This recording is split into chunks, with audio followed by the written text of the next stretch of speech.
अशोक सम्राट के इस एपिसोड्स में आप देखेंगे कि बिंदुसार रानी धर्मा को लेकर के कक्ष में जाते हैं, क्योंकि जैसे कि आप जानते हैं उनकी स्वागरात होती है। तो जैसे वो कक्ष में जाते हैं वहाँ पर रानी नूर पहले से ही उपस्थित होती हैं और ये देख कर के रानी धर्मा और बिंदुसार बहुत ही आश्चर्यचकित रह जाते हैं कि ये यहाँ पर क्या कर रही है। फिर रानी नूर बोलती हैं कि तो ये है आपका असली स्वरूप। हमारी विवाह की पहली रात कि जब सम्राट के ने आपके बारे में हमें बताया था, तब मैं ये सोचती थी कि आप दिखती कैसी होंगी, और जब मैंने आपको दासी के रूप में देखा तो मैंने ये सोचा भी नहीं था कि आप ही वो स्त्री हैं जिसे पाने के लिए सम्राट इतने हद तक जा सकते हैं।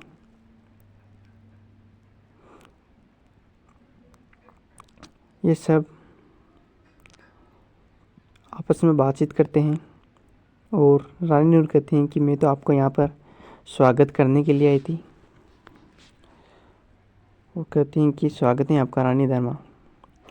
और फिर वो बिंदुसार से कहती हैं कि आपकी अनुमति हो तो मैं आपसे कुछ पूछना चाहती हूँ कि जो मेरे पिताजी उन्होंने जो किया वो गलत था, लेकिन मुझे अभी भी लगता है कि उन्होंने जो भी किया वो गलत नहीं था। यदि उनकी जगह रहते आप होते तो आप क्या करते कि विवाह की पहली रात के ही दिन जब किसी पिता की बेटी अपने पिता के पास में रोती हुई पहुँचे तो सोचिए उनके ऊपर क्या बीतेगी।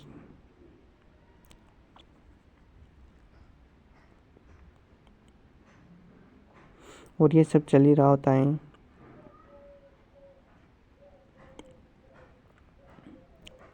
बिंदुसार से कुछ प्रश्न पूछते हो और कहते हैं कि आप उनके स्थान पर होते तो क्या करते। कि मैं आपकी इस मिलन की रात में बाधा बनने नहीं आई हूँ,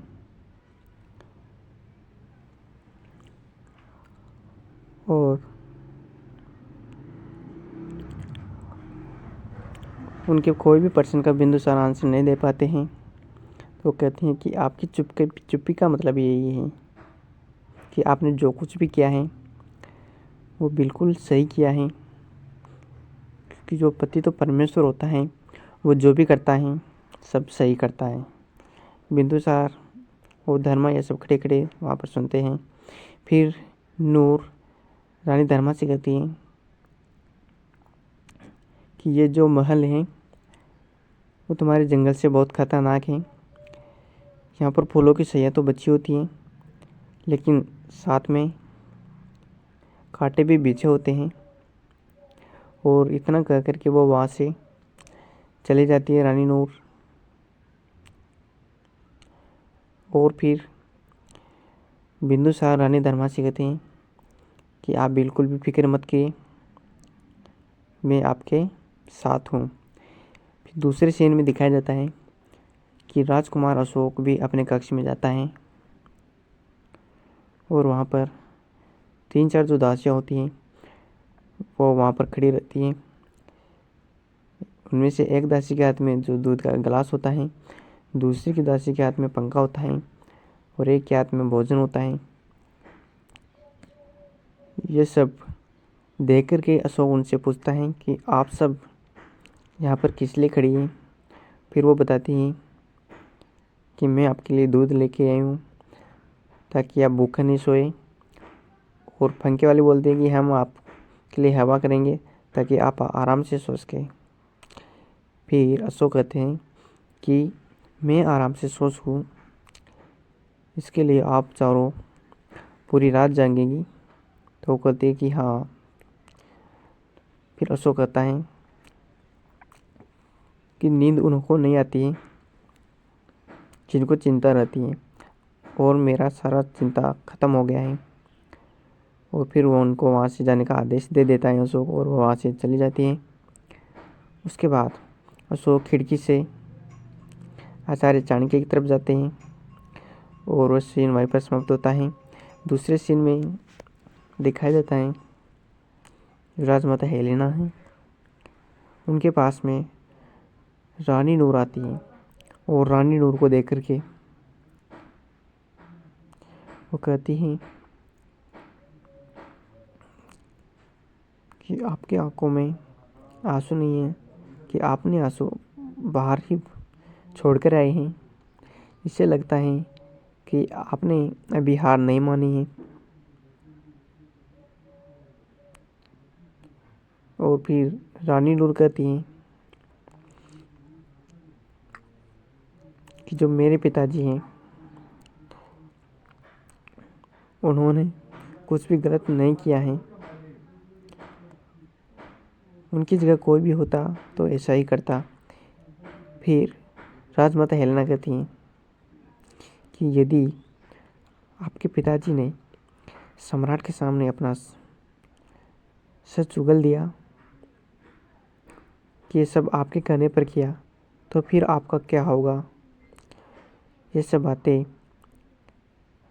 हेलेना रानी नूर से कहती हैं, और रानी नूर कहती हैं कि मेरे पिताजी ये सब नहीं कर सकते हैं क्योंकि हम खुरासानी हैं, और वो ये ऐसा हरगिज़ नहीं करेंगे।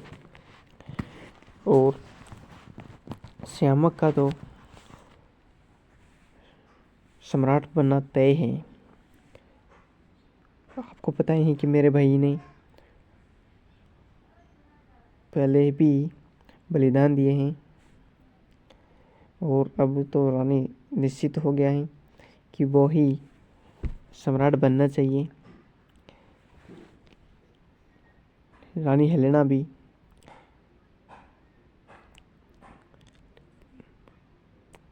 कम नहीं होती हैं, वो भी कुछ करती हैं, जैसा कि आप देख पा रहे होंगे यहाँ पर। और बातचीत करती हैं, कुछ समय के लिए बातचीत चलती रहती हैं। और रानी हेलेना भी कहती हैं कि मैंने भी अपने पुत्र का बलिदान दिया है, मैंने भी अपने पुत्र को खोया है। और इस प्रकार ये सीन यहीं पर समाप्त होता है। दूसरे सीन में आचार्य चाणक्य जहाँ पर होते हैं, अशोक भी वहाँ पर पहुँच जाते हैं, और अशोक को लगता है कि आचार्य चाणक्य जी ध्यान में हैं, तो वापस जाने का प्रयास करते हैं। लेकिन आचार्य चाणक्य जी उनको पहचान जाते हैं अशोक को, और कहते हैं कि अशोक अपने पास में बुला लेते हैं। तो फिर अशोक कहता है कि कम से कम आचार्य जी आप तो मेरे साथ ऐसा बर्ताव ना करें, आप तो मुझे राजकुमार कहकर नाम बिताए। और फिर आचार्य चाणक्य जी कहते हैं कि जिस प्रकार दूध में शर्करा मिलाने से उसको वापस से अलग नहीं किया जा सकता है, उसी प्रकार अब तुम्हारे नाम के साथ में राजकुमार मिल चुका है, अब उसे कोई भी अलग नहीं कर सकता है। इस प्रकार से आचार्य चाणक्य जी और अशोक आपस में बातचीत करते हैं, और अशोक कहता है कि आचार्य जी मुझे सिंहासन पर बैठने का कोई मोह नहीं है, मैं तो केवल अपने मातृभूमि की सेवा करना चाहता हूँ, जिसके लिए मुझे सिंहासन पर विराजने की आवश्यकता नहीं है, मुझे तो केवल आपके आशीर्वाद की आवश्यकता है। आप मुझे आशीर्वाद दें। और ये वाला सीन भी यहीं पर समाप्त हो जाता है। आचार्य जी आशीर्वाद देते हैं। इधर दूसरे सीन में दिखाया जाता है कि जो राजकुमारी अहंकार होती है वो अपने छोटे भाई को मना रही होती हैं कि जो कि वो बहुत छोटा है, उसकी जो माँ है वो मर जाती है, इसलिए वो रह नहीं पाता है। और राजकुमारी अहंकारा उनको चुप रखने का प्रयास करती हैं, लेकिन वो चुप ही नहीं रहता है। इतने में ही अशोक वहाँ पर चले जाते हैं। अशोक को देख करके रानी निहारिका को बहुत गुस्सा आता है, वो बहुत क्रोधित होती है। और अशोक को थप्पड़ मार देती हैं और फिर से गुस्साता है और दूसरे गाल पर भी एक थप्पड़ फिर से मार देती है, लेकिन अशोक कुछ भी नहीं कहता है। और फिर रानी निहारिका अशोक से कहती है कि आपने मेरे साथ ऐसा क्यों किया। मैंने कभी भी नहीं सोचा था कि आप भी अन्य राजकुमार की तरह निकलोगे, लेकिन आखिर आप भी वही निकले। मैंने आप पर विश्वास किया था। मेरी माँ को, यदि आप पहले से जानते थे कि आपके ऊपर संकट है उनका, तो आप मुझे बताते।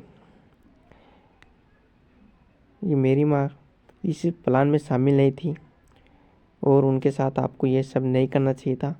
उनको की हत्या नहीं करनी चाहिए थी।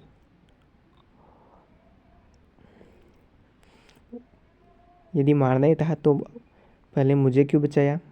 उस दिन मर जाने दिया होता मुझे। ये सब अशोक पर बहुत गुस्सा रहती है, लेकिन अशोक शांत रहता है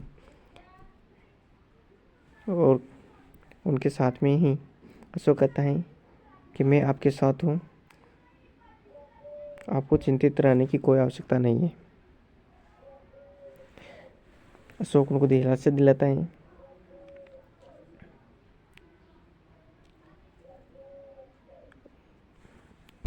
और कहता है कि आपको अपने इस छोटे भाई के लिए भी जीना होगा।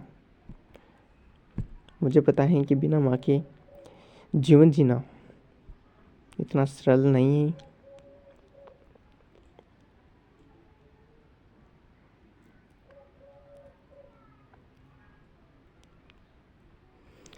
इस प्रकार वे आपस में बातचीत करते हैं और रानी निहारिका को विश्वास दिलाता है कि मैं हर पल आपके साथ रहूँगा और आपका